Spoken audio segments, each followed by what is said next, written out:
Cuaderno 120 de Cristianismo y Justicia, 100 años de violencia, a cargo de José Sols.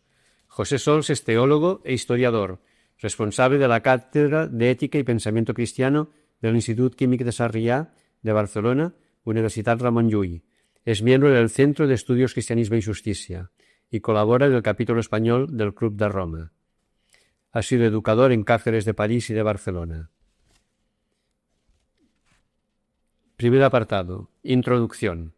Nací en la madrugada de San José de 1962, cuando el duro invierno soriano pasaba el relevo a la suave primavera del Duero.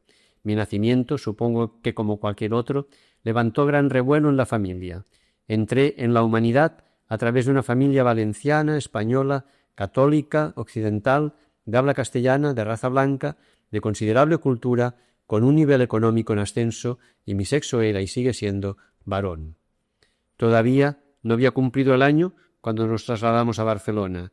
Aquí un nuevo universo cultural se abrió ante los míos, una gran ciudad con cultura dual, una olla en ebullición política a favor de la democracia y del nacionalismo catalán. Yo no escogí nada de todo esto, y sin embargo es todo esto lo que ha marcado mi vida hasta el día de hoy, y seguramente hasta el día en el que la hermana muerte me salga al encuentro. Dejamos atrás un siglo violento. En otros rincones del mundo, por aquellos mismos días del 62, nacieron miles de bebés que entraron en la humanidad a través de otras puertas. Otras nacionalidades, otras culturas, otras razas, otras religiones, otro nivel económico. Los que han sobrevivido tienen hoy mi edad y sus vidas han quedado configuradas por realidades que tampoco ellos escogieron.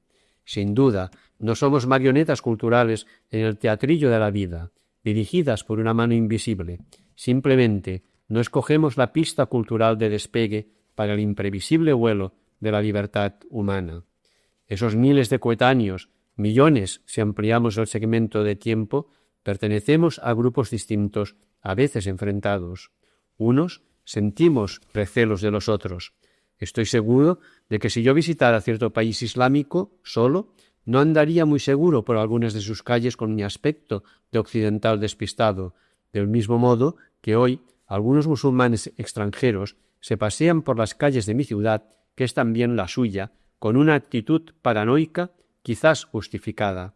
¿Qué vamos a decir de los palestinos e israelíes, de los chechenos y los rusos, o de los afganos de una u otra comunidad?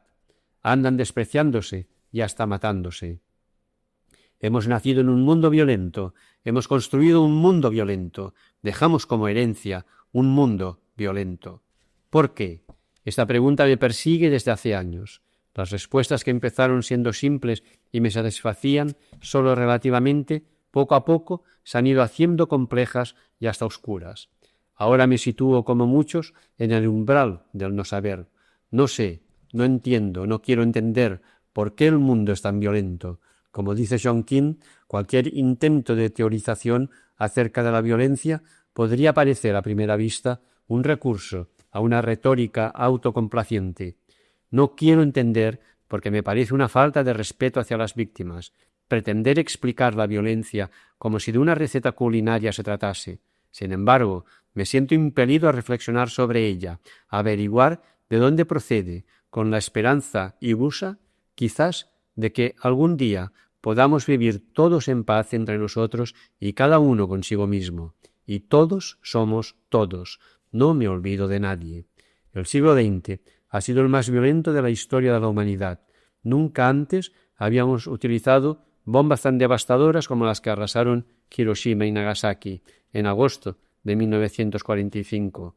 Nunca habíamos tenido bombas tan crueles como los 110 millones de minas antipersona que están plantadas actualmente en 70 países, algunas de ellas camufladas en forma de piedra y hasta de inocente mariposa multicolor que matan cada día a 27 personas y mutilan de por vida a otras 40. Minas que pueden estallar decenas de años después de haber terminado la guerra para destrozar a un muchacho inocente que juegue al fútbol con sus amigos cerca de su pueblo. Nunca la humanidad había conocido una maquinaria de muerte tan industrial y bien organizada como los campos de exterminio nazis, nunca las masacres colectivas habían llegado al volumen de las que hemos visto en este último siglo en Camboya, en la Unión Soviética o en Ruanda. El siglo XX no ha visto solo un aumento cuantitativo de la violencia, cosa que sería lógica por el enorme crecimiento demográfico. La humanidad se ha multiplicado por 4 durante estos 100 años y por la mejora tecnológica aplicada al armamento. Ha habido también un aumento de la sofisticación y diversidad de los modos de violencia, desde la tortura psicológica, capaz de cambiar la personalidad de un sujeto, realizada en dictaduras latinoamericanas con asesoramiento israelí, por ejemplo el caso del jesuita Luis Eduardo Pellecer en Guatemala en 1981, hasta la experimentación científica de médicos nazis con prisioneros de los campos de concentración alemanes. No solo eso, la violencia ha invadido todos los campos de la vida social hasta entrar incluso en los hogares en forma de agresión de hombres a mujeres o de distracción televisiva sorprendentemente apta para todos los públicos. ¿Qué futuro le depara a una sociedad que permite y hasta fomenta que sus menores tengan la contemplación de la violencia como distracción? Podemos creer ingenuamente que el mundo está dividido en dos: una parte de la humanidad que vive en paz y en democracia, y otra que vive sumida en la violencia y el caos. Hace mucho tiempo que esto dejó de ser cierto. La violencia está al acecho en la puerta de cualquier ciudadano de un país supuestamente pacífico. Así les llegó la muerte a Olof Palme, primer ministro sueco, en 1986, a Ernest Lluch, economista catalán, exministro español, asesinado por ETA en el 2001, y a un grupo de diputados del cantón suizo de Zug, 27 de septiembre de 2001.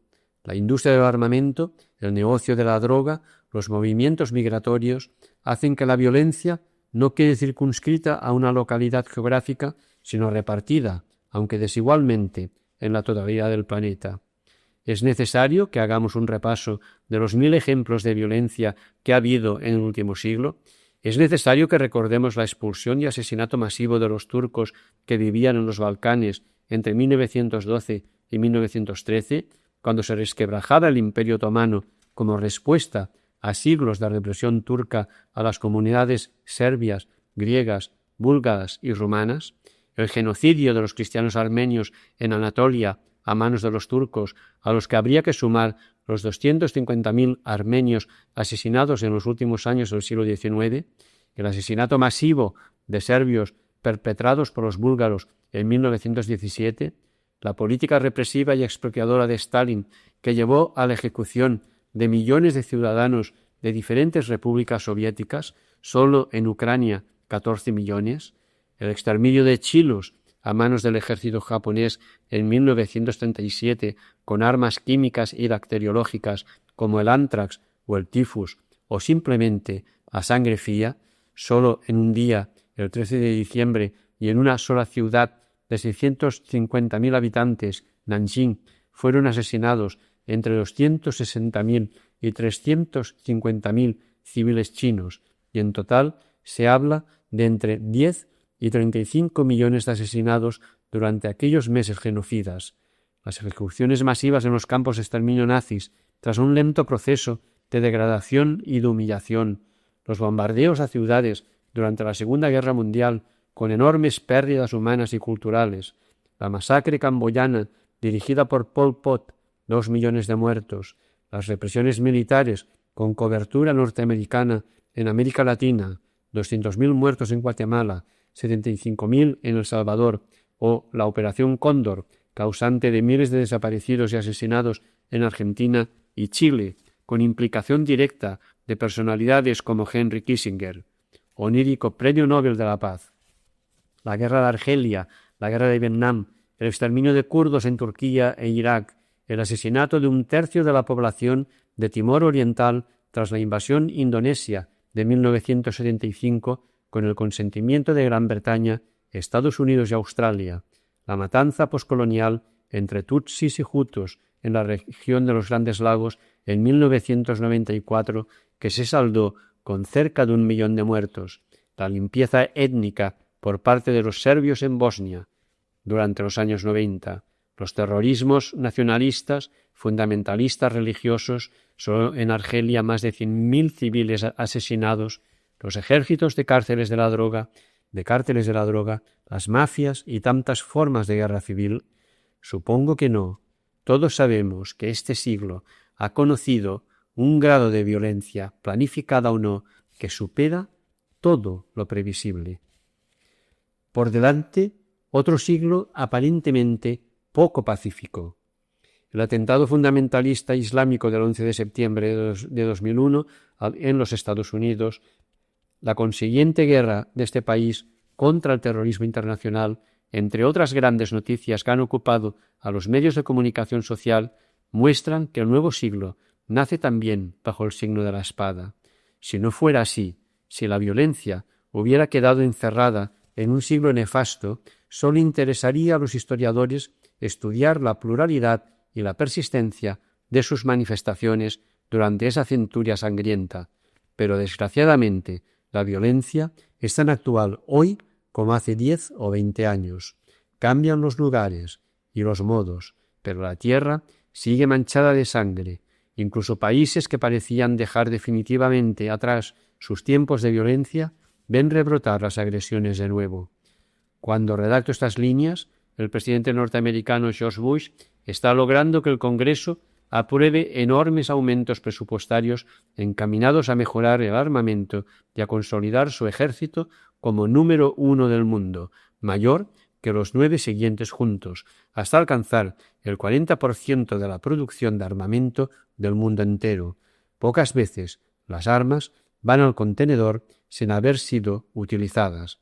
Cuando no hay ocasión de hacerlo en grandes guerras como la del Golfo, se emplean en multitud de guerras locales. Estamos plantando las semillas para un siglo XXI muy violento.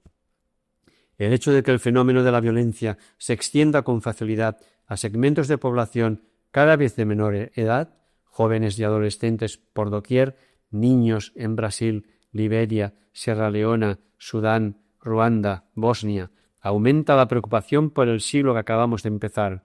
Solo en Ruanda, tras la masacre de Hutus contra Tutsis de 1994, 120.000 niños fueron encarcelados, de los cuales 2.400 se estaban consumiendo en condiciones espantosas en cárceles de adultos acusados de actos de genocidio. ¿Violencia o violencias? Lo unitario del fenómeno. Convendría que clarificáramos ya lo que entendemos por violencia. John King es partidario de mantener su definición tradicional. El término, del latín violencia, presenta connotaciones obsoletas que se remontan a los primeros usos ingleses, finales de la Edad Media, para designar el ejercicio de la fuerza física contra una persona a la que se interrumpe o molesta, se estorba con rudeza y malos modos o se profana, deshonra o ultraja. El término se entiende mejor cuando se define como aquella interferencia física que ejerce un individuo o un grupo en el cuerpo de un tercero sin su consentimiento, cuyas consecuencias pueden ir desde una conmoción, una contusión o un rasguño, una inflamación o un dolor de cabeza, a un hueso roto, un ataque al corazón, la pérdida de un miembro e incluso la muerte. Otros, en cambio, como John Galtung o Ignacio Ellacuría, prefieren no reducir la violencia a la agresión física puntual o localizada en el tiempo, sino que la amplían a todo aquello que, de manera voluntaria, atenta contra la integridad física o psicológica de las personas o contra la vida humana en general, como puede ser, por ejemplo, un sistema económico que genere estructuralmente bolsas sociales de miseria económica. Ellacuría, refiriéndose a la violencia estructural, radical, latente, y a la violencia revolucionaria, patente, consecuencia de la estructural, escribía en 1973: se habla de dos violencias, una radical, que es la menos visible superficialmente y que es interpretada como injusticia y enmarcada en el misterio de iniquidad, y otra, derivada, que fundamentalmente es interpretada como una resistencia a situaciones violentas que lo son por contradecir la dignidad humana y oprimir la libertad.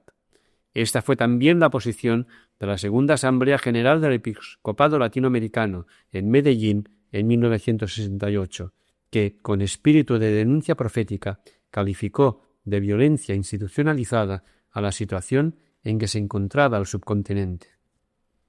Johann Galtung también se apunta a una ampliación del concepto de violencia más allá de la agresión física puntual. Según el profesor noruego, la violencia es definida como la causa de la diferencia entre lo potencial y lo actual, entre lo que podría ser y lo que es, de tal modo que, si una persona muriera de tuberculosis en el siglo XVIII, difícilmente a eso se le podría considerar violencia, por el hecho de haber sido una muerte inevitable, pero si muere de la misma enfermedad hoy, a pesar de los recursos médicos que hay contra ella en el mundo, en ese caso la violencia es acorde con nuestra definición. En otras palabras, cuando lo potencial es superior a lo actual, la diferencia es, por definición, evitable, y cuando es evitable, entonces la violencia está presente. Sabemos que muchas de las muertes por enfermedad y por hambre en el mundo actual serían perfectamente evitables si se destinaran recursos económicos para ello. Esto es lo que Galtung denomina lo potencial. No lo hacemos, lo actual, a pesar de poderlo hacer. Esto es también violencia. Tanto la posición de King como la de Galtung, Ellacuría y la Conferencia de Obispos Latinoamericanos de Medellín presentan rasgos centrales acerca de la violencia.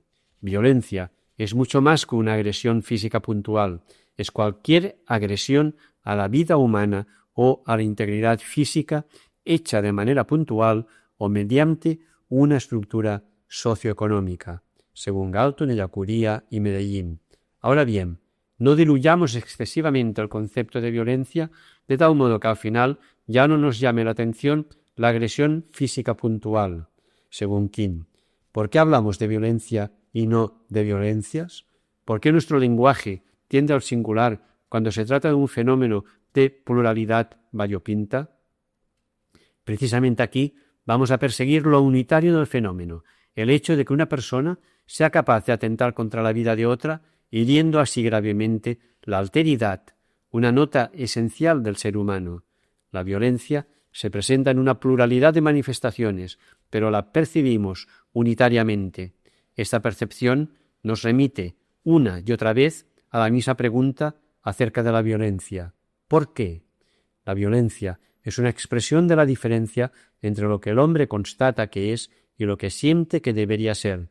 Es una expresión de la frustración existencial que se puede dar en todos los niveles de lo humano, desde lo individual hasta lo político, de la diferencia entre lo que constato que soy y lo que creo que yo podría ser, brota un desprecio de mí mismo, del cual nace un rechazo agresivo hacia todo lo que haya causado esa diferencia o hacia todo lo que me haga pensar en ella.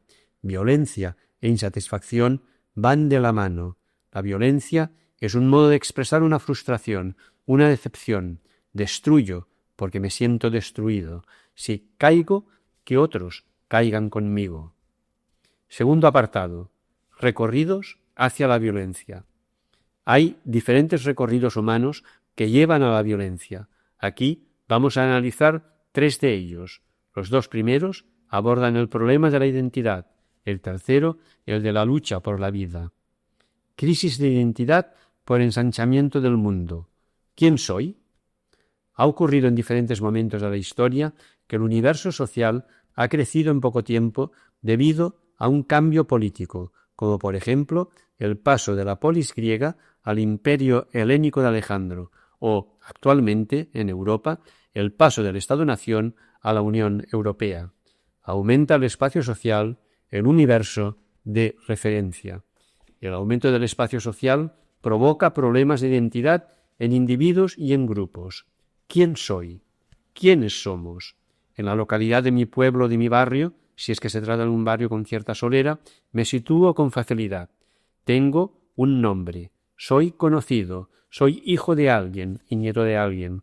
Todos hablamos el mismo idioma, tenemos la misma fe o la misma tradición religiosa, compartimos unos valores comunes, pero en el momento en el que el espacio social se amplía, paso a ser miembro de una comunidad enorme, anónima, donde nadie me conoce y donde no conozco a nadie, con multitud de historias, lenguas y quizá hasta de confesiones religiosas diversas. Surge el vértigo y con él la necesidad de agarrarse a algo sólido que me tenga en pie, la identidad. Decido que soy de tal nacionalidad o de tal religión o de tal grupo ideológico o de tal equipo de fútbol. Esta opción defensiva antivértigo reluce de manera engañosa el universo humano. Ahora mi mundo es más pequeño, es un grupo, los míos. Los demás son los otros. En cada una de estas reducciones podríamos demostrar su falacia. Un individuo no pertenece solo a un grupo, sino a la condición humana, pero el vértigo es excesivo y por ello sentimos necesidad del grupo, de la nación, de la tribu. Necesitamos ser reconocidos y tener un nombre. Necesitamos ser alguien. Esta partición del universo social lleva a un desplazamiento de la identidad personal hacia una supuesta identidad grupal. Soy catalán, soy vasco, soy socialista, soy un ocupa. La supervivencia del grupo se convierte para mí en algo vital, pues el grupo es mi vida, mi ser. Paso a defender al grupo con el verbo, con las uñas, con las armas, porque en ello me va la vida. Al menos eso es lo que creo yo en mi reducción falaz.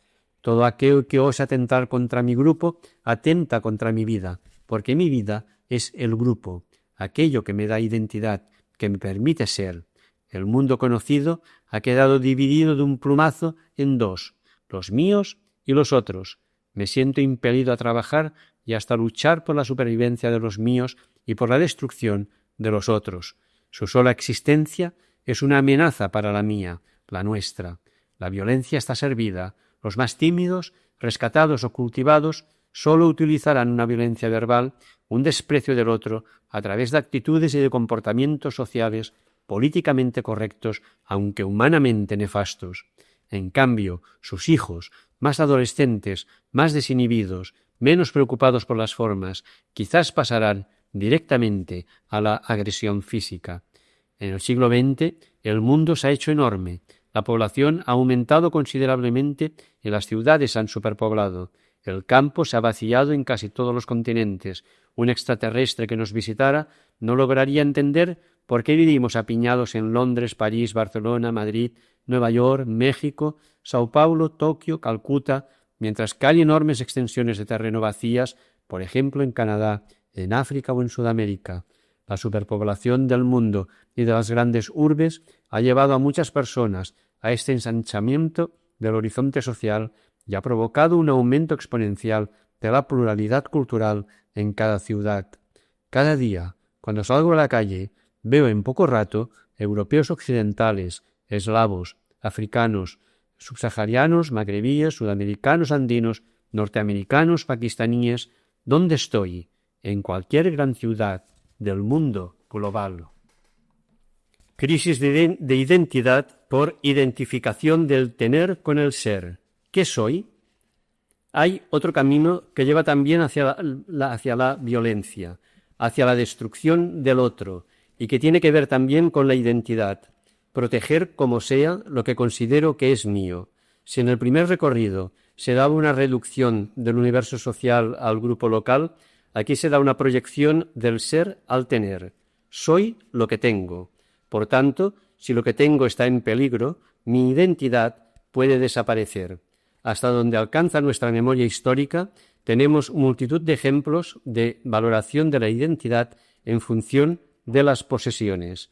El cacique es más que el campesino porque tiene mayores propiedades. El banquero es más que el panadero porque tiene más dinero.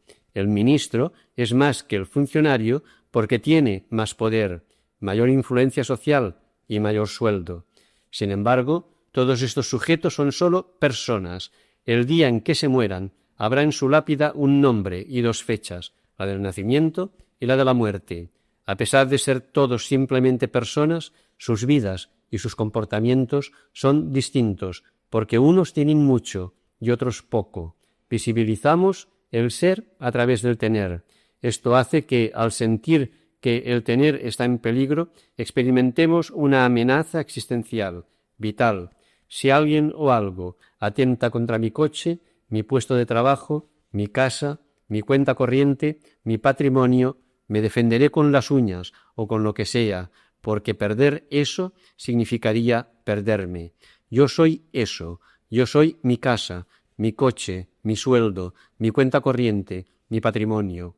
La violencia está, de nuevo, servida.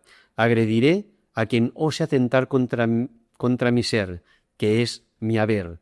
Estamos ante una reducción penosa.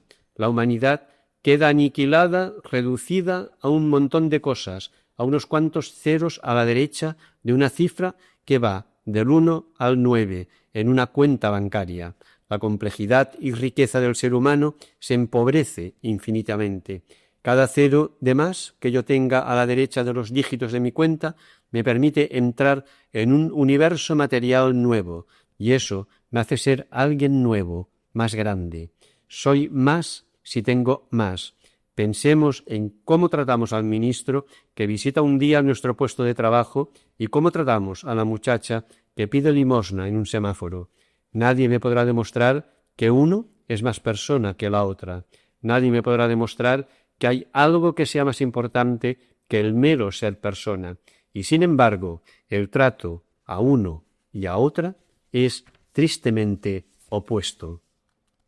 En el siglo XX ha nacido el consumismo. En este ya no solo buscamos lo que necesitamos para vivir, sino incluso aquello que, sin que me sea necesario, creo que lo es porque la publicidad me ha convencido de ello.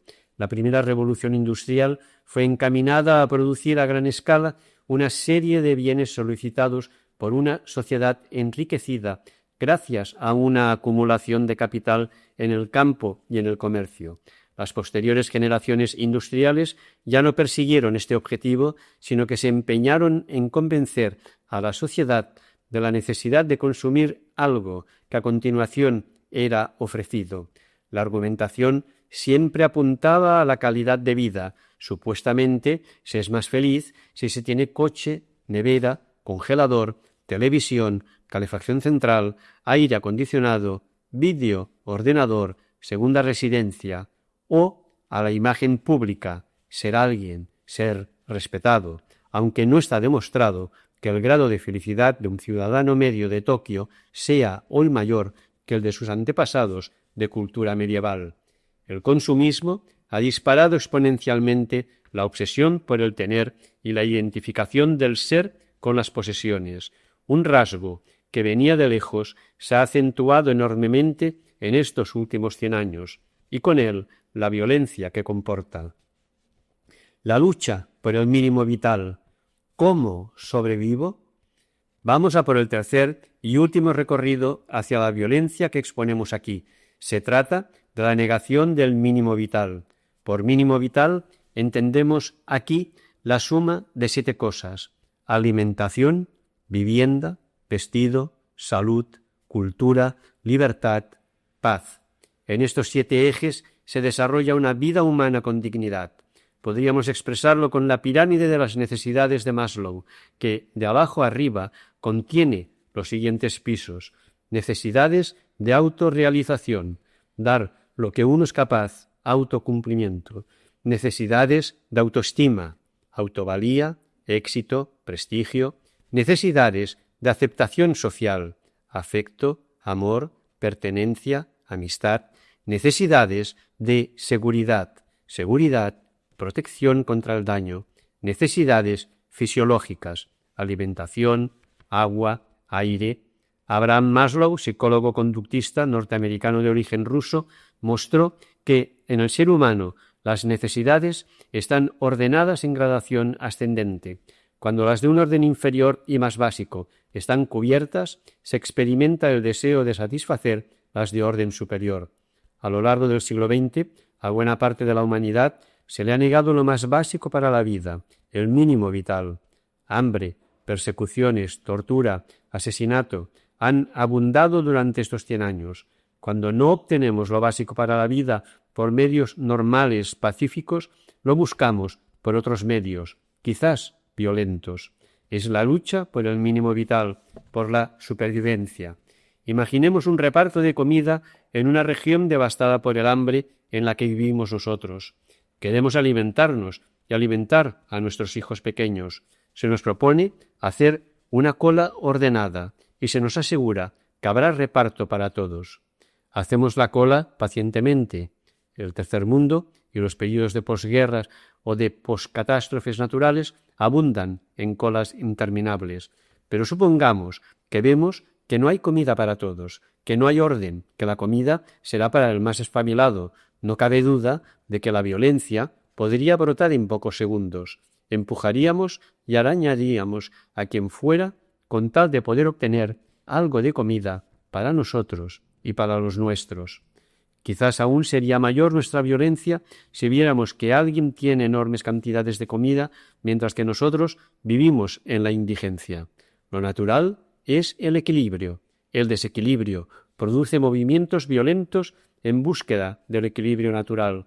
Si tenemos dos espacios separados por una pared y con idéntica presión atmosférica, uno lleno de agua y el otro vacío, en cuanto se abra una rendija en el muro, el agua fluirá a chorro del primero al segundo, hasta alcanzar el equilibrio de altura, principio de los vasos comunicantes.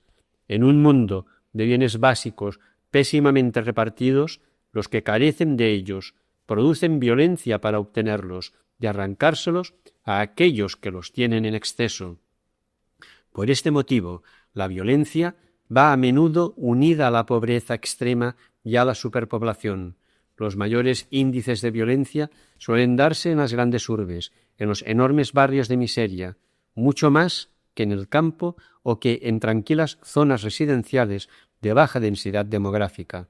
No olvidemos que somos animales, que necesitamos del aire, del agua, de la comida y del cobijo para vivir. Si se nos niega, agredimos para obtenerlo.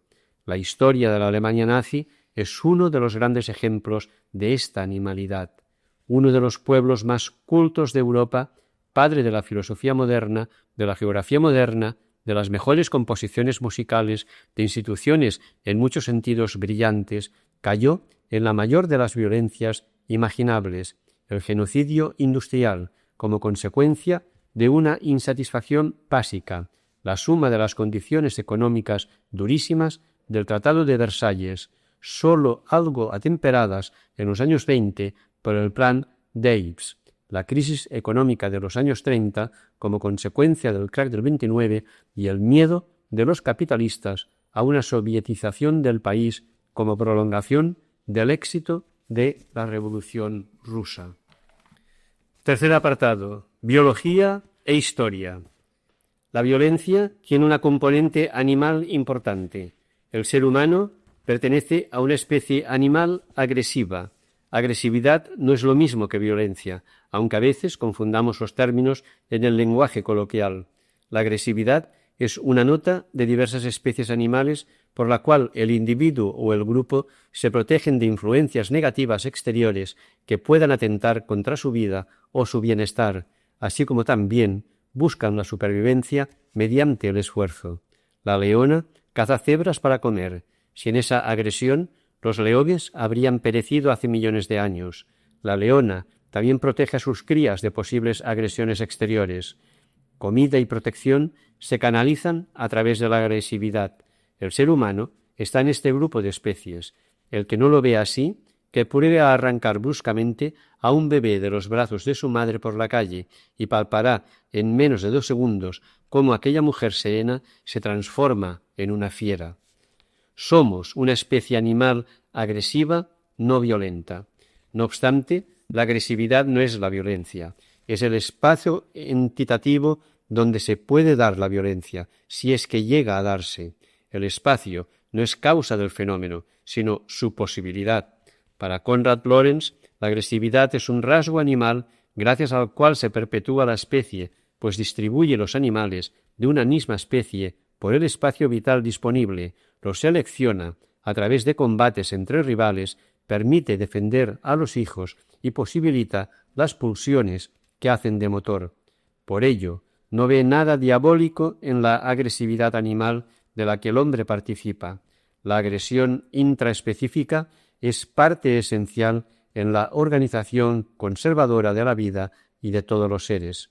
Ahora bien, es precisamente en el carácter instintivo de la agresión donde reside su peligro. El conocimiento de que la tendencia agresiva es un verdadero instinto destinado primordialmente a conservar la especie nos hace comprender la magnitud del peligro. Es lo espontáneo de ese instinto lo que lo hace tan temible. Llevamos la agresividad en nosotros, como llevamos el sexo, el hambre o el miedo, pero no llevamos la violencia.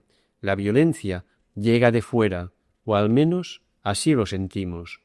Ellacuría afirma incluso que el impulso indispensable y generalmente beneficioso debe permanecer inalterable. Para los casos particulares en que pudiera resultar dañoso, es frenado por un mecanismo inhibitorio especial. Respuesta a una supuesta o real violencia anterior. No obstante, la progresiva tecnologización de la vida humana reduce en el hombre este mecanismo inhibitorio del que habla Ellacuría, por el hecho de que se agrandan las barreras de incomunicación entre el agresor, el presidente de un país que da la orden de atacar a otro, o el piloto de un avión que aprieta un botón desde gran altura, y la víctima, las personas que sufren el bombardeo, tal como señala José María Basabe. Va en aumento la facilidad de matar y la impunidad emocional, tanto por la perfección de la técnica del acto excesivo que hace al asesino insensible a las consecuencias de su crimen, como por la distancia a que son eficaces las armas de fuego, con lo que el matador no siente en el corazón el horror de las consecuencias. Sobre este mecanismo inhibitorio especial se funda el Estado moderno, según Thomas Hobbes, padre de la ciencia política. En este Estado se organiza un sistema de leyes denominado república con el fin de que cada individuo se sienta protegido contra la posible agresión del otro, que es un lobo para él. Homo homini lupus, el hombre es un lobo para el hombre. Hobbes parte de la igualdad natural de todos los hombres, que les lleva a enfrentarse entre ellos para obtener lo mismo, estado de naturaleza. La naturaleza ha hecho a los hombres tan iguales en sus facultades corporales y mentales que aunque pueda encontrarse a veces un hombre manifiestamente más fuerte de cuerpo o más rápido de mente que otro, aun así, cuando todo se toma en cuenta en conjunto, la diferencia entre hombre y hombre no es lo bastante considerable como para que uno de ellos pueda reclamar para sí beneficio alguno que no pueda el otro pretender tanto como él, porque en lo que toca a la fuerza corporal, aun el más débil tiene fuerza suficiente para matar al más fuerte, ya sea por maquinación secreta o por federación con otros que se encuentran en el mismo peligro que él. Hasta aquí la cita de Hobbes. En el estado de naturaleza, todos son enemigos potenciales de todos, pues todos ansían lo mismo. La república es el resultado del pacto que todos firman para delegar en un poder el gobierno de la sociedad, de tal modo que todos los miembros queden protegidos los unos de los otros por ese sistema de leyes. Lo político no es algo natural, sino una construcción artificial del ser humano para sobrevivir en sociedad.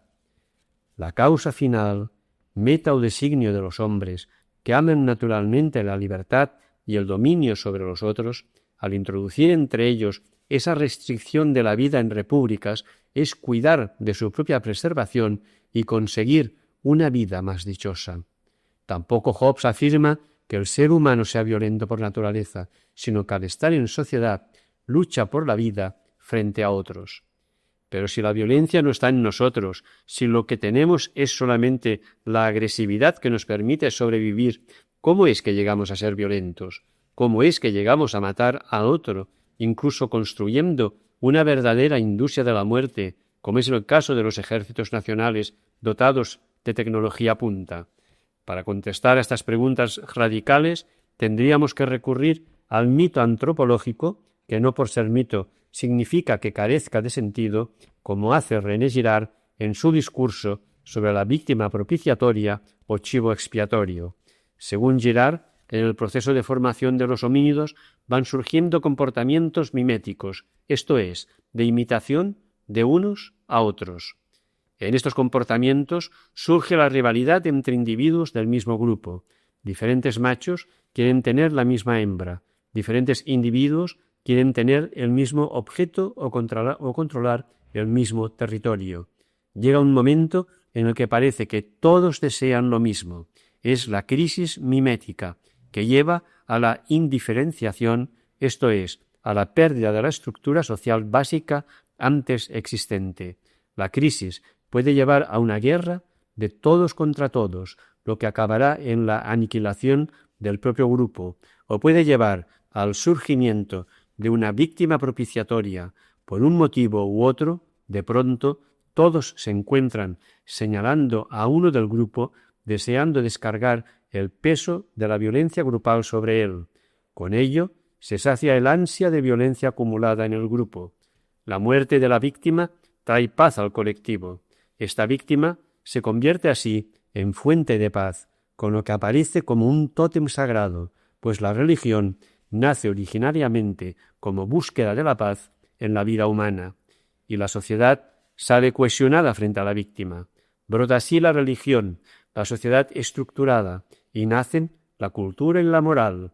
Será prohibido aquello que hizo surgir la violencia en el grupo, y de las prohibiciones nacerán los valores morales. El evangelista Juan pone estas palabras en boca de Caifás, sumo sacerdote, durante el proceso a Jesús de Nazaret. No tenéis idea, no calculáis que antes que perezca la nación entera, conviene que uno muera por el pueblo. Según Girard, Caifás hace lo que han hecho todos los pueblos en su búsqueda de la supervivencia, limitar la violencia al máximo, pero, si es preciso, recurrir a ella en último extremo para evitar una violencia mayor. También el mito de Caín y Abel intenta explicar el origen de la violencia. Caín mata a su hermano para autoabsolutizarse, para convertirse en el único referente ante la divinidad. Caín mata la alteridad. La violencia nace, según este mito, como pretensión de autoformación, excluyente de la alteridad. De igual modo, Hegel recurre al mito, en su caso el mito del amo y el esclavo, que no expondremos aquí. No obstante, científicamente no podemos saber cómo ni cuándo surgió la violencia en la historia, pues carecemos de la información necesaria para ello. Lo que sí es comprobable y de manera reiterada es el hecho de que el hombre o la mujer que han practicado la violencia no la sienten como algo propio, sino como algo adquirido, como respuesta a una violencia anterior que se ha ejercido contra ellos. He hecho esto porque a mí o a los míos nos hicieron aquello otro. Esto lo escuchamos en todas las cárceles del mundo. Los delincuentes violentos suelen describir situaciones familiares y sociales que son ya violentas por lo que tienen de carencia de cosas necesarias para la vida o para la felicidad. A menudo, en las guerras, los que combaten con mayor inmisericordia son los que han perdido anteriormente a compañeros o familiares. Por ello, en el fundamento de la violencia hay biología y hay historia. Junto al rasgo agresivo del hombre como animal que le permite equilibrar el grupo, mantener el territorio, fortalecer la defensa, la reproducción y la jerarquía social, tenemos el hecho histórico de que todos hemos nacido ya en un mundo donde había violencia y casi todos, al practicar la violencia, sentimos que respondemos a una violencia anterior que se ha ejercido contra nosotros en forma de agresión física, de humillación o de impedimento para el mínimo vital satisfactorio. La violencia sería incomprensible sin este doble elemento biológico e histórico. Cuarto apartado. Principales manifestaciones de la violencia. A lo largo del siglo XX, como decíamos más arriba, la violencia ha ido invadiendo todos los dominios del humano hasta llegar incluso a ser una perversa distracción de niños con disfraz de inocencia. No parece quedar ninguna región humana que no esté manchada por la sangre. Siempre ha habido violencia, es cierto, al menos hasta donde alcanza nuestra memoria histórica y hasta donde llega nuestro olfato antropológico. Pero en estos últimos 100 años la violencia ha ido en aumento, se ha sofisticado, se ha hecho más eficaz, con menor riesgo para el agresor, se mata a más gente y convive, paradójicamente, sin despeinarse, con la democracia y los derechos humanos que cada vez más parecen papel mojado. La estructura económica que mata lentamente. La mayor de las violencias del siglo XX ha sido la injusticia socioeconómica. Es la que se ha cobrado más vidas, la que mata más lentamente y la que deja menor espacio a la esperanza por lo que tiene de estructural. A lo largo del último siglo se ha configurado un sistema mundial progresivamente global en el que una minoría de la humanidad se ha ido enriqueciendo progresivamente mientras la mayoría se ha sumido en una pobreza cada vez mayor. El Programa de Naciones Unidas para el Desarrollo Humano, PNUD, mostraba en su informe de 2001 que de los 6.000 millones de habitantes de la Tierra, 4.600 millones viven en los países empobrecidos. De estos 4.600 millones de habitantes, 2.800 millones viven con menos de $2 al día y de estos 1.200 millones con menos de $1 al día. 854 millones son analfabetos. 325 millones de niños y niñas no acuden a la escuela. 968 millones carecen de acceso a fuentes de agua potable o mejorada. 2.400 millones no tienen acceso a servicios sanitarios básicos y muchos más a servicios sanitarios de alto nivel. Cada año mueren 11 millones de niños menores de 5 años por causas evitables, lo que hace una media de 30.000 niños por día. Ya en 1998, el mismo PNUD había señalado en su informe 1998 que las desigualdades de ingreso entre las poblaciones de los países más ricos y las de los países más pobres habían pasado desde principios de los años 90 de una relación de 32 veces mayor unos que otros a 70. Todo esto es una enorme injusticia porque en la mayoría de los casos los pobres y los ricos lo son sin haberlo merecido. Se nace pobre y se nace rico. Sin duda, algunos se enriquecen con el paso de los años, pero ya habían nacido en una matriz cultural, social y económica que permitía ese despegue. La inmensa mayoría de los pobres actuales ya nació en medio de la pobreza y nunca podrán explotar sus cualidades innatas porque el sistema no les da oportunidad para ello.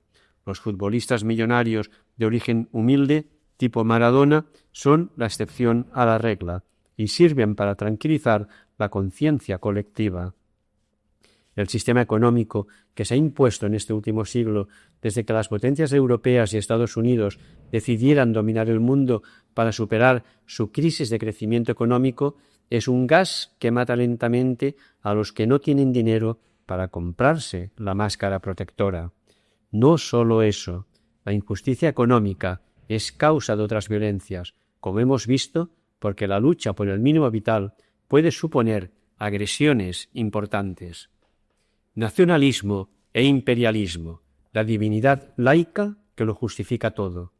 El nacionalismo es un espacio humano en el que se han dado algunas de las mayores violencias de los últimos 100 años. No en balde, el jesuita francés, filósofo y teólogo Gaston Fessard afirmaba durante la Segunda Guerra Mundial que en el siglo XX había 3 grandes falsas divinidades: la divinidad de la razón, liberalismo; la divinidad de la clase, comunismo; y la divinidad de la nación, nacionalsocialismo o fascismo. He aquí, decía Fessard, los nombres de las Weltanschauungen, de las concepciones del mundo que hoy planean sobre nuestro mundo y que, como las diosas antiguas, dirigen nuestros conflictos. Que estas 3 concepciones del mundo dominan así la conciencia de nuestros contemporáneos es un hecho sociológico e histórico que caracteriza nuestra época y que nadie puede osar negar. Las 3 eran divinidades por su doble pretensión de interpretar de modo definitivo la totalidad de la existencia humana y de no ser fundamentadas por nada anterior a ellas, y falsas por la necesidad de destruir aquello que pusiera en evidencia el engaño sobre el que se sostenían. Los burdos intentos, algunos con buena fe, de aunar alguna de estas tres divinidades con una religión positiva, no hacen sino confirmar esta pretensión denunciada por Fesar. Nacionalcatolicismo español, versión carlista, Dios, patria, fueros y rey; catalán, Cataluña será cristiana o no será; irlandés, croata, polaco; nacional cristiano americano, Reagan, Dios ha bendecido esta nación; fundamentalismo islámico en numerosos países árabes, entre otros ejemplos. El término nacionalismo es equívoco. Nacionalistas eran Hitler y Franco, y nacionalistas eran el violonchelista catalán Pau Casals y el pacifista indio Gandhi, y poco en común tenían aquellos con estos. Por un lado, el nacionalismo es un sentimiento colectivo ligado a una matriz cultural. Los miembros de una sociedad determinada, con una cierta historia visible y común, sienten que son un pueblo, con unas determinadas tradiciones, una lengua común, una cierta mentalidad colectiva, algunos símbolos, quizás incluso hasta una mitología propia. En esta primera concepción del término, el nacionalismo es el amor a un pueblo, a una historia, a una tierra y a una cultura. Nada que objetar.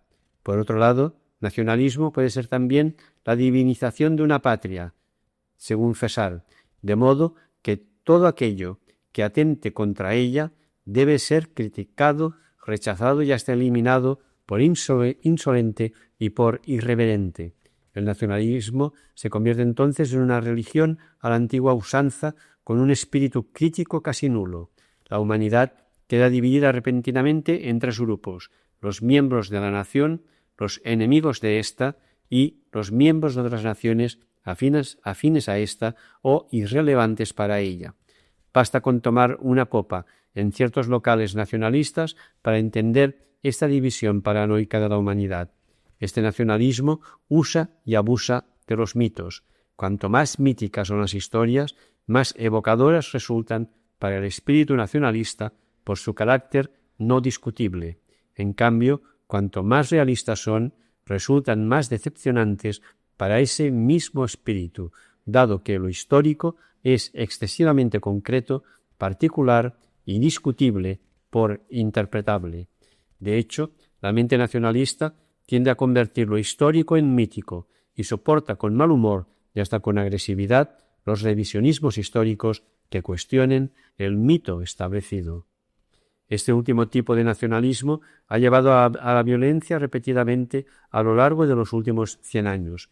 En ocasiones es una violencia que brota de algunos grupos que no gobiernan: el IRA en Irlanda del Norte, ETA en Euskadi, el movimiento independentista en Córcega, el movimiento sionista en Palestina antes de 1948, y otras veces está orquestada desde el poder: el franquismo en España, el nazismo en Alemania, el fascismo en Italia y en Japón, el imperialismo en Estados Unidos, Argentina durante la Guerra de las Malvinas, Israel desde 1948. El proceso hacia la violencia ha tenido las siguientes etapas. Primero, ante la complejidad de la realidad histórica, un grupo, más o menos numeroso, opta por simplificarla, reduciéndola a la categoría de nación o de patria, o de pueblo o de tierra, o de cultura o de raza, términos intercambiables en este discurso simplificador. Segundo, la realidad pasa a ser leída desde una de estas categorías, por ejemplo, nación, de tal manera que todo queda supeditado a esta e interpretado desde ella. Tercero, se ve como enemigo antiespañol, antivasco, anticatalán, antiamericano, todo aquello que no acepte ser subordinado a este esquema de pensamiento. Cuarto, el enemigo tiene que desaparecer. Es el umbral de la violencia. Se justifica esta como un mal menor al servicio de la diosa nación. Y el peor enemigo para este tipo de nacionalismo no es el frontal, por ejemplo, el nacionalista español frente al catalán o el corso frente al francés, sino la persona o grupo que hace de puente entre los extremos, porque cree que la convivencia pacífica y plural es posible. El otro extremo reafirma la tesis nacionalista, ya que en la dialéctica los opuestos son idénticos, porque la existencia de uno delimita y confirma la existencia del otro, mientras que el puente cuestiona la tesis nacionalista porque rechaza su esquema. ETA prefiere matar a un Ernest Lluch que a un político de la extrema derecha española porque el discurso de Lluch cuestiona el esquema de ETA, mientras que el de la extrema derecha lo reafirma. El nacionalismo tiene el gran peligro de tender hacia el imperialismo. En un primer momento, el nacionalismo suele ser defensivo y reivindicativo, esto es, centrífugo. Tenemos derecho a la autodeterminación porque somos un pueblo. Es un derecho legítimo. Una colectividad humana, con una madurez cultural e histórica, tiene derecho a gobernarse a sí misma. En un segundo momento, el nacionalismo se torna ofensivo e imperialista. La nación es tan grande, o tiene que ser tan grande, que necesita devorar los territorios de alrededor para poder respirar. Hitler lo dijo claramente. Es el espacio vital. Alemania, Països Catalans, Euskal Herria, Unión Soviética, Francia, América, Yugoslavia, España, son palabras mágicas que pretenden justificar invasiones territoriales o culturales. La expansión nacionalista no siempre es territorial, a veces es simplemente social, tiende a barrer a los grupos sociales que no comulgan con él, incluso en el interior de un formalismo democrático. ¿Pluralidad imposible? Parece que la pluralidad social o cultural no sea posible. Parece que musulmanes e hindúes, judíos y palestinos, vascos y españoles, irlandeses y británicos, serbios y croatas, kurdos e iraquíes, tutsis y hutos, flamencos y francófonos, rusos y lituanos, no puedan convivir en una misma tierra. Un amigo mío nacionalista me dijo en una ocasión: está demostrado históricamente que dos lenguas no pueden convivir en una misma sociedad. A la larga, una devora a la otra. Aparte de que el tal amigo demuestre haber viajado muy poco por el mundo, la conclusión inmediata a esa premisa falaz llegó enseguida. Para que la otra lengua no devore a la mía, yo me voy a adelantar agrediendo ya a aquella, y mi amigo lo ha hecho tanto como ha podido. Aquí defendemos lo contrario. La pluralidad es posible. Toda la historia humana se ha visto bañada de pluralidad cultural y social, no sólo por los frecuentes movimientos migratorios, que el lector o lectora haga un rápido repaso a los orígenes geográficos de sus 4 abuelos y de sus 8 bisabuelos y que saque conclusiones, sino también porque es absurdo hablar de una cultura. Cuanto más insiste en esta, más patético resulta el discurso. Existe lo cultural como dimensión humana, pero ¿existe una cultura? Dediquemos un tiempo a hablar con personas supuestamente de una misma cultura y nos quedaremos asombrados de la enorme diversidad cultural que hay entre ellas, afortunadamente, para la condición humana. El problema no está en la diversidad cultural y social supuestamente imposible, sino en la dificultad de apertura de espíritu para aceptarla, tal como hemos indicado a la hora de hablar de la crisis de identidad. Yo puedo convivir sin problema con blancos y negros, con heterosexuales y homosexuales, con judíos y árabes, con corsos y franceses, con cristianos y ateos. Pero si sufro una crisis de identidad, puedo intentar escapar de ella agarrándome a una identidad colectiva que me dé seguridad y protección. Entonces decido que soy español y odio a los separatistas vascos y catalanes, francés y odio a los independentistas bretones, musulmán y odio a los cristianos, argentino y odio a los chilenos, obrero y odio a los capitalistas, ocupa y odio a los instalados en el sistema. Cuando alguien me pregunta si soy cristiano o socialista o catalán o vete a saber qué, suelo contestar: soy yo. Desgraciadamente, la dificultad psicológica para aceptarse a sí mismo lleva a la identificación con un grupo o con una ideología simplificadora que acaba rechazando al otro, condenando la pluralidad por imposible y defendiendo una penosa uniformidad. Las personas tímidas o de comportamiento fino agreden solo con el pensamiento. Los desinhibidos hieren que hasta matan. Los parlamentos legislan marginando al otro, que es una violencia de guante blanco. Esta apuesta por la uniformidad a menudo está promovida por grupos de poder para ocultar otras problemáticas sociales de importancia. Hablan de la patria, la Iglesia, el pueblo, para hacer olvidar que en esa supuesta unidad hay flagrantes injusticias socioeconómicas de tipo vertical. Exclusión social. Tú no eres de los nuestros. El rechazo de la pluralidad ha llevado a múltiples formas de exclusión social. Los ejemplos históricos son numerosos. Nos hemos acostumbrado tanto que ya nos resulta normal. Vemos en nuestras ciudades a grupos humanos con escasas oportunidades para salir adelante en la vida, pero no reaccionamos. Los haitianos en la República Dominicana, los coreanos en Japón, las bosnias en España, los kurdos en Alemania, los cristianos en Argelia, los negros en Estados Unidos, los católicos en Irlanda del Norte, los descastados en la India. En todos estos sitios hay nítidas fronteras sociales físicamente invisibles, pero más reales que un simple control de aduana de aeropuerto. Tengo claro quiénes son los míos y colaboro con ellos. Nos apoyamos unos a otros. Al que no sea de estos, cuando pide ayuda, le contestamos con palabras o con una actitud silenciosa. Tú no eres de los nuestros. Y ahí se acaba la comunicación. Esta ha sido una de las principales causas de violencia en el último siglo. La defensa de la frontera social por parte de quien está dentro del sistema, y el ataque contra ella por parte de quien está fuera.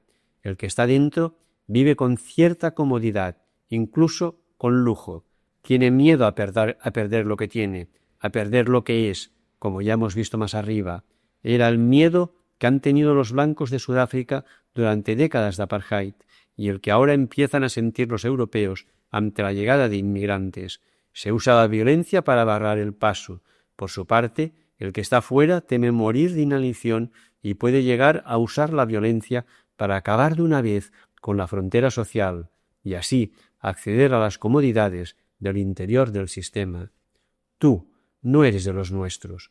¿Cómo es posible que un ser humano llegue a pronunciar esta frase? ¿Cómo es posible conjugar el tú en forma de rechazo y el nosotros en forma de exclusión? El tú nació para descubrir la apertura del espíritu humano, para descubrir que no hay humanidad sin amor y no hay amor sin alteridad. El nosotros surgió para armonizar la pluralidad en una unidad, de manera que cada individuo no quedase anulado en ella, sino potenciado desde ella. Triste día aquel en el que el tú y el nosotros empezaron a ser utilizados para fabricar vergonzosos muros sociales. Tortura en el hogar y masacre en las aulas. El psicoanalista Adnan Qutballah, fruto de su acompañamiento a víctimas de la violencia en el Líbano, señala que las 4 etapas de una guerra civil son: 1. El enfrentamiento ideológico; 2. El enfrentamiento entre comunidades; 3. El enfrentamiento dentro de la comunidad; y 4. El enfrentamiento dentro de la familia. Veámoslo. 1. En un primer momento se da un choque entre corrientes ideológicas enfrentadas entre sí, derechas e izquierdas, cada una con su propia visión de la sociedad y del futuro del país. Cada grupo combate contra otros, incluso con las armas. 2. Con el tiempo, el enfrentamiento se radicaliza, se hace extremo y ya no basta con diferencias ideológicas, al fin y al cabo poco visibles, sino que hace falta apelar a algo innato, más radicalmente existencial. Surge el enfrentamiento entre comunidades, cristianos contra musulmanes, una etnia contra otra. Con este desplazamiento se logra la homogeneidad del grupo, necesaria para el éxito en el combate violento. Cuando el desplazamiento es religioso comunitario y no solo étnico-cultural, se logra justificar con argumentos divinos posiciones políticas altamente discutibles. 3. En cada comunidad no hay un solo jefe, sino varios, que conviven de manera más o menos organizada. Al morir estos en el combate, sus respectivos seguidores radicalizan sus posturas y sienten la necesidad de ser fieles al líder fallecido y no soportan que haya otros líderes que hagan sombra a su mártir. Se enfrentan unos contra otros hasta llegar a la sangre. Es la fase más penosa y atroz de la guerra. Los combatientes, adolescentes en su mayoría, hacen prueba de una crueldad jamás vista hasta entonces. Despiadados, se muestran como los más agresivos, los más destructores y los más asesinos. Y 4. No siempre los miembros de una familia pertenecen a la misma comunidad religioso-étnico-social.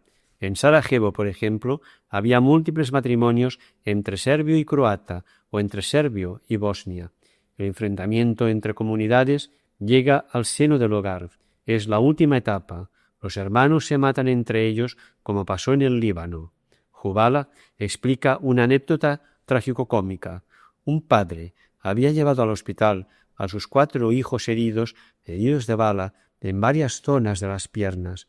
El médico, atónito, preguntó al padre quién había disparado contra ellos. Conmovido, el padre respondió: «Fui yo». «Pero usted está loco», le increpó el médico.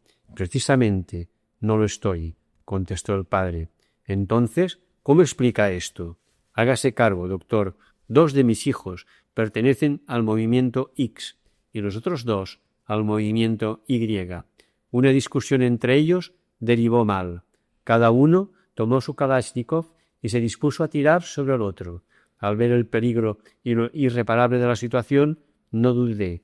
Preferí tener hijos cojos a tener hijos muertos, por una causa que me supera». El hogar sufre en su propio seno los enfrentamientos socioculturales y políticos. En él, estos se hacen aún más despiadados, si cabe, porque atentan contra los lazos de sangre.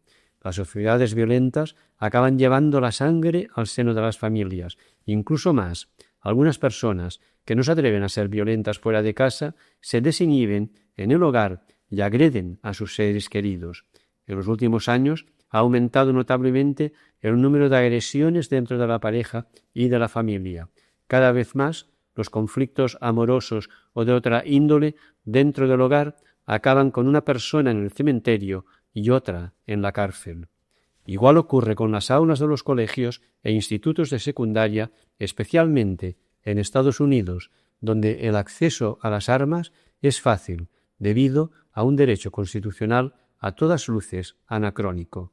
Va en aumento el número de casos de adolescentes que saltan a la fama o que se despiden de la vida tras dejar un reguero de muertos y heridos en una sola sesión apocalíptica de disparos en su escuela. Más allá del desequilibrio mental de algún individuo, estamos ante un fenómeno social de importancia. Hay violencia en los hogares, hay violencia entre los adolescentes. ¿Por qué? 2 elementos hay que tener en cuenta. En primer lugar, el papel excesivamente masculino de la vida social y cultural. Durante siglos, los hombres han tenido el dominio de lo público. Las mujeres vivían sometidas, en la mayoría de casos, sin protestar. El secreto de su sufrimiento se iba con ellas a la tumba. El siglo XX ha sido el siglo del gran inicio de la liberación de la mujer, sobre todo en Occidente, cosa que ha sido mal encajada por no pocos varones. El dominio de estos se ha vuelto en algunos casos aún más violento, pues ya no basta con la palabra para imponerse a una mujer. El complejo de inferioridad de algunos hombres se salda con moratones en la dermis femenina. Y es que la violencia es un fenómeno mayoritariamente ligado al sexo masculino. Las mujeres no son, ni de lejos, tan violentas como los hombres. En todo el mundo, las cárceles de hombres están mucho más pobladas que las de mujeres. Es verdad que hay mujeres que, para sobresalir en un medio masculino, adoptan actitudes aún más agresivas que los propios hombres, pero son una minoría. Es el caso, por ejemplo, de la primera ministra británica Margaret Thatcher, uno de los líderes políticos de Europa occidental más intransigentes de las últimas décadas.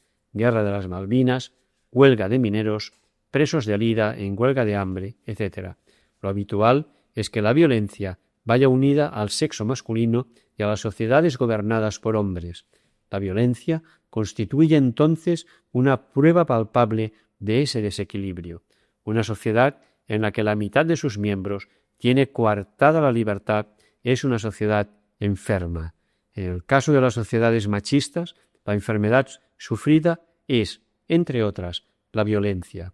Los hombres buscan el choque físico, o al menos contemplar el choque físico. Buscan el deporte compulsivo, practicado o visto, como puede ser el fútbol o el boxeo. Buscan las películas de acción, o sea, de violencia extrema. La cultura violenta es, en buena medida, la institucionalización de la adolescencia masculina prolongada en el tiempo sin fin aparente. Esto nos lleva al segundo elemento, la cultura de la violencia, que abunda, como hemos visto, en sociedades machistas.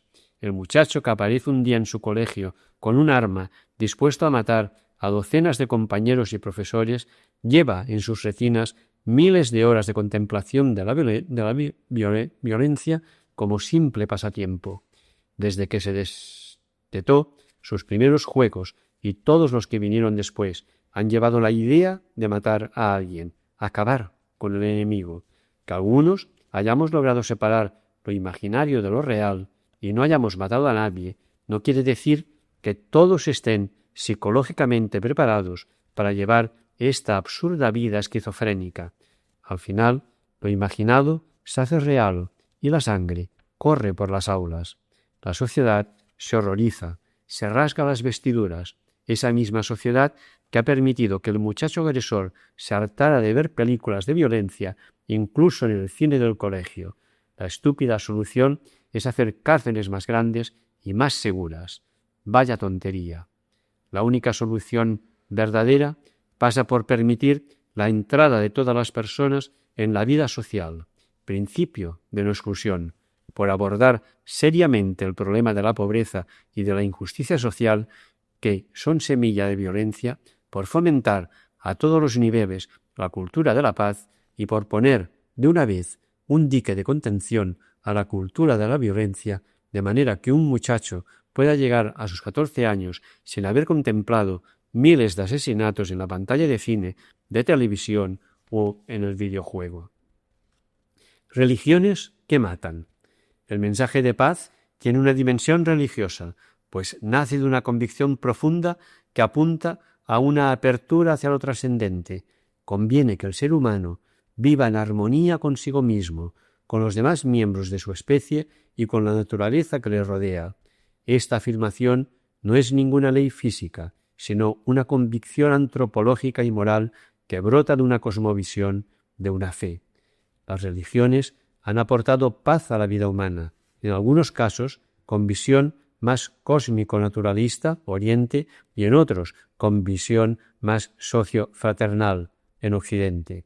Pero las religiones positivas, esto es, las organizaciones humanas autodenominadas religión, iglesia, comunidad, han dejado entrar en su seno a personas con afán de poder y han sido utilizadas por los políticos para atraer adeptos hacia su causa ideológica. Los nacionalismos irlandés, croata, polaco, español han utilizado el catolicismo sin rubor. El movimiento árabe antioccidental utiliza el Corán manipulado a su antojo. El sionismo manipula los textos sagrados del judaísmo sin escrúpulos. El imperialismo norteamericano falsea sin tapujos el cristianismo y subvenciona grupos pro-norteamericanos con funcionamiento de secta, autodenominados grotescamente Iglesia evangélica. Las religiones, al servicio de una causa política, se convierten en instrumentos de poder y hasta de muerte. La violencia con pseudofundamento religioso es la más brutal de todas, porque absolutiza la causa de la agresión. Dios lo quiere, por Alá, en nombre de la Tierra Santa, y a continuación llegan las mayores atrocidades, por ejemplo, el 11S. La religión es muy peligrosa. No es la causa del fuego, sino la gasolina que hace aumentar el incendio. La religión solo puede ser expresión del espíritu abierto a lo trascendente del ser humano y de la posibilidad de que, en el espacio de esa apertura, se dé un encuentro con la divinidad solo experimentable en el nivel humano de la fe.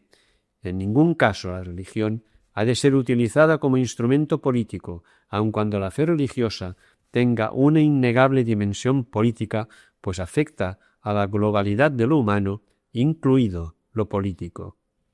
Es este un terreno muy delicado en el que los matices son claves.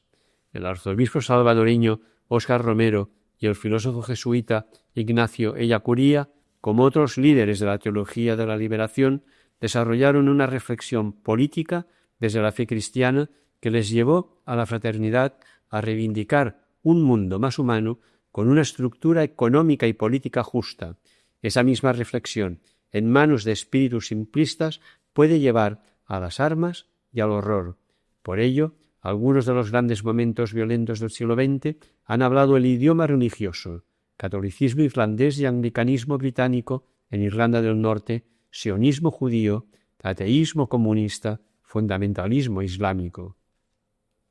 Esquizofrenia de la democracia. Se supone que la democracia es una protección contra la violencia, en general contra la agresión arbitraria de un grupo hacia otro. En el sistema democrático, todos los ciudadanos son iguales ante la ley y la agresión indebida de uno a otro es penalizada con la cárcel. Pero la democracia vive de manera esquizofrénica, pues se viste de pacifismo en sus grandes galas, mientras que a diario lleva uniforme de combate. ¿Alguien duda de que los Estados Unidos sean una democracia? Ya a estas alturas, ¿alguien ignora todavía la implicación de los gobiernos norteamericanos en el mantenimiento durante décadas de dictaduras de horror por todo el mundo, en Asia, América Latina, Israel frente a los palestinos, y en el gran negocio de la fábrica de armamentos, incluidas las minas antipersona? ¿Alguien duda de que Francia sea una democracia? Y a esas alturas todavía alguien ignora el papel de los gobiernos franceses en el horror en que se ha convertido el continente africano. Las democracias tienen muchos pecados que confesar en el terreno de la violencia. No es cierto que la violencia haya sido provocada solo por regímenes totalitarios. Las democracias también han participado en la violencia, han apoyado desvergonzadamente regímenes dictatoriales y han hecho negocio de armas con los gobiernos más sangrientos. En las democracias no prima el respeto de los derechos humanos, sino el enriquecimiento del país o incluso solo de un sector social del país. Vivimos en democracias esquizofrénicas, propias de películas de terror, humanistas de día y sangrientas de noche. Todos lo sabemos, todos lo vemos, pero solo unos pocos lo denuncian constantemente, a destacar en Occidente ciertos grupos cristianos y numerosas ONG. Al que se atreve a hablar de ello, en política, se le arroja la cuneta con todo el poder de los medios de comunicación social, como le pasó al comunista Julio Anguita, uno de los pocos políticos españoles de los últimos tiempos que no aceptó ser devorado por el sistema. El gran peligro que tiene la democracia es el apuntado por César para la razón, la clase y la nación, el autoendiosamiento. La democracia se erige como el último eslabón del progreso humano. Cualquier alternativa a ella está tachada de regresiva y antidemocrática. Este autoendiosamiento del sistema le permite actuar con violencia sin dejar apenas lugar a la crítica.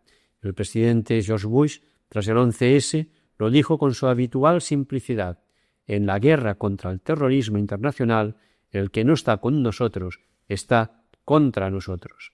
Estados Unidos y Gran Bretaña pueden bombardear en cualquier rincón del mundo e incluso apoyar abiertamente a políticos nefastos como Ariel Sharon, y a eso se le llama lucha democrática contra el terrorismo internacional. En cambio, Al-Qaeda hace lo propio y a eso lo llamamos simplemente terrorismo. ¿Cuál es la diferencia? Último paso: el genocidio, la total eliminación del otro. El genocidio es el grado máximo de violencia, es la total eliminación del otro, responde a la idea del acabemos con todos los de ese grupo, etnia, pueblo, religión, sin excepción. En la violencia, el otro a destruir puede ser una persona, pero también puede ser un colectivo, así como el yo destructor, además de una persona, puede ser también un colectivo. El genocidio llega con la desaparición del otro individual en el horizonte del reconocimiento. El otro individual se disuelve en un otro colectivo. Ya no veo a Isaac M., sino solo a un judío, y para mí todos los judíos son iguales. A todo el colectivo le culpabilizo en bloque por una serie de males que me han dañado. Todos los miembros de ese colectivo son culpables en acto o en potencia. Todos deben sufrir la pena que yo he decidido para ellos. No importa tampoco que el otro individual no tenga conciencia de ser miembro de ese colectivo. Yo sí la tengo y solo eso cuenta. Muchos judíos de la Alemania nazi no se sentían judíos, como muchos de los asesinados en la URSS de Stalin, en la Argelia de los últimos años o en América Latina, no se sentían del colectivo en el que se les había condenado. En el genocidio se trata de acabar con todos, y si esto no es factible, de infligir el mayor mal posible del que ese colectivo tarde en recuperarse. Suele haber un ensañamiento especial con los más débiles, porque son los que despiertan mayor ternura en el otro, mujeres, incluso embarazadas, niños, bebés, ancianos. Hay un deseo de hacer sufrir y no solo de matar, como fue el caso del sadismo de los militares nazis, serbios y latinoamericanos.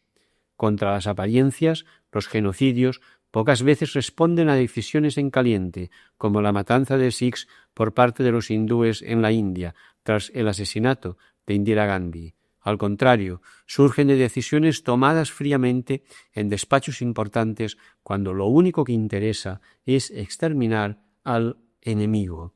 Solemos ver el genocidio como un atentado a nuestro espíritu y, sin embargo, no es más que la consecuencia lógica de esquemas mentales que aceptamos abiertamente a diario. En nuestro comportamiento cotidiano utilizamos sin rubor la división del mundo en los míos, los enemigos de los míos, los que me son indiferentes. Una vez asumido este esquema, como hemos visto, surge el discurso justificante del bienestar de los míos y del merecido malestar de mis enemigos. Para apoyar esta mentalidad, la industria americana produce cada año docenas de películas machaconamente divididas en buenos y malos, que serán vistas en todos los continentes, en las que la violencia de los malos resulta injustificable, mientras que la de los buenos está más que justificada. El deseo de desaparición de todos los malos no es más que la cuna del espíritu paranoico y genocida que cobró vida en Hitler, Stalin, Pol Pot, Reagan, Milosevic o Karadzic. Quinto apartado. Conclusión. Olvidos de hoy, guerras de mañana. La violencia del siglo XX nos ha superado en muchos sentidos y al mismo tiempo ha nacido en nuestros corazones. Nos ha superado porque ha brotado en algunos casos de decisiones de alta política, como pueden ser los repartos territoriales postcoloniales, en los que sentimos que apenas podemos influir. Ha nacido en nuestros corazones porque la alta política no hace sino llevar a la práctica lo que sienten los ciudadanos. No nos engañemos, si hay genocidio en el mundo es porque en nuestro interior somos genocidas anónimos. ¿Por qué, si no, hemos consumido tantas películas violentas y tanto deporte bélico compulsivo? ¿Por qué, si no, tantas veces nos hemos identificado con un colectivo y hemos deseado el debilitamiento o la desaparición de los supuestos enemigos de este colectivo? Muchos de los fenómenos violentos de los últimos 100 años han sido consecuencia de anteriores olvidos. Cuando se pasa por alto una injusticia histórica flagrante, con la excusa absurda de que el tiempo acabará borrando las heridas, lo que en realidad acaba haciendo el tiempo, despiadado, es devolvernos la injusticia en forma de violencia.